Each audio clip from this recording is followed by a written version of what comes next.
Mummy जी, चाय ले लीजिए। अरे कलमुही, तेरे हाथों से तो चाय पीते हुए भी डर लगता है, कहीं इससे तेरा रंग मुझ पर ना चढ़ जाए। अगर इन्हें इतनी ही शर्म होती तो मेरे इतने हैंडसम भाई को इस तरह फंसाती नहीं।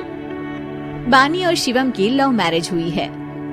बानी के ससुराल में उसकी ननद और सास हैं, जिन्हें अपने गोरे रंग पर बहुत गुरूर होता है, जिस वजह से वो बानी को सिर्फ उसके सांवले रंग की वजह से नापसंद करती है और हमेशा उसे ताने सुनाती रहती है। बानी उनकी सभी जली कटी बातें सुनकर चुपचाप वहाँ से चली जाती है। तुम माँ और छोटी को कुछ बोलती क्यों नहीं? मम्मी जी बड़ी हैं, हर छुटकी ना समझ, इस तरह उन्हें उल्टा जवाब देना सही नहीं। मेरी जिम्मेदारी उनकी सेवा करना है, जो मैं पूरे दिल से हमेशा करती रहूंगी। ऐसा बोलकर बानी रसोई में जाकर रात के खाने की तैयारी करने लगती है। रात को खाना खाते हुए बानी की सास उसे कहती है, कल मैंने अपनी फ्रेंड्स के साथ किटी पार्टी रखी है, समय से सारा खाना बना देना और अपना मनहूस चेहरा लेकर ज्यादा उनके सामने मत आना, समझी? माँ, बानी आप दोनों की कितनी परवाह करती है, फिर भी आप उससे इतना बुरा व्यवहार क्यों करती हैं? अरे एक तो लव मैरिज करके इस कलमुही को हमारे सर पर लाकर बिठा दिया और अब हम इसे कुछ बोल भी नहीं सकते क्या? भैया तो इनकी तरफदारी करेंगे ही, आखिर इन्होंने पूरी तरह उन्हें अपने वश में जो किया है। जिसे जो करना है करे, बस कल मेरा सारा काम समय पर हो जाना चाहिए। इस पर सब खाना खाकर सोने चले जाते हैं और अगले दिन बानी जल्दी उठकर सास की किटी पार्टी के लिए तैयारियां शुरू कर देती है, जिस पर पार्टी शुरू होने के बाद सास की सहेलियां कहती हैं, अरे वाह री, तेरी बहू ने तो बड़े स्वादिष्ट समोसे बनाए हैं। हाँ भाई, रंग कैसा भी हो, खाना बनाने में बिल्कुल अन्नपूर्णा है। अरे इसकी भी क्या बात करनी, मेरी बेटी से मिलो, इसकी सुंदरता के आगे तो उर्वशी रंभा भी फेल है। उर्वशी रंभा को तो फेल कर देगी, पर क्या अन्नपूर्णा बन पाएगी? अरे इसे काम करने की क्या जरूरत, उसके लिए बानी है तो, और मैं तो इसकी शादी भी किसी नौकर चाकर वाले घर में ही करूंगी। बानी वापस रसोई में चली जाती है और किटी पार्टी चलती रहती है।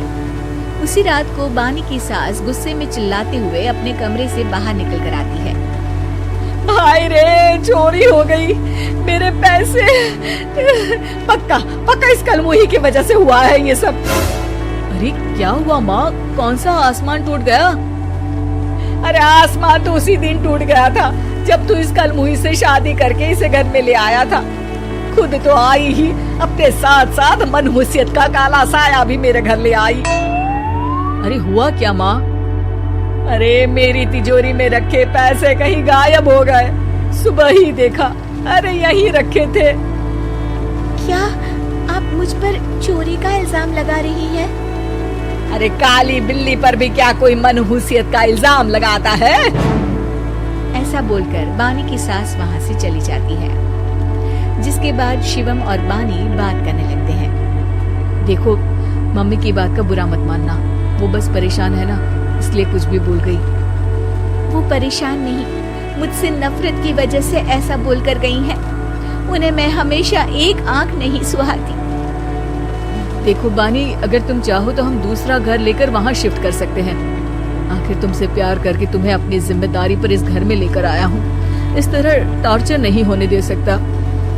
अगर आप साथ हैं तो मुझे किसी चीज की टेंशन नहीं, और आखिर वो हमारी बुजुर्ग हैं, हम उन्हें और छुटकी को इस तरह अकेले छोड़कर कैसे जा सकते हैं? इसके बाद बानी भी अपने कमरे में चली जाती है और अब हर रोज उसकी सास की तिजोरी से पैसे गायब होने लगते हैं।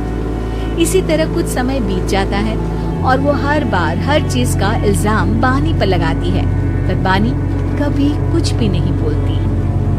कलमुही नास पीटी, बहू को घर की लक्ष्मी बोलते हैं, ये तो पनौती बनकर आई है, पनौती।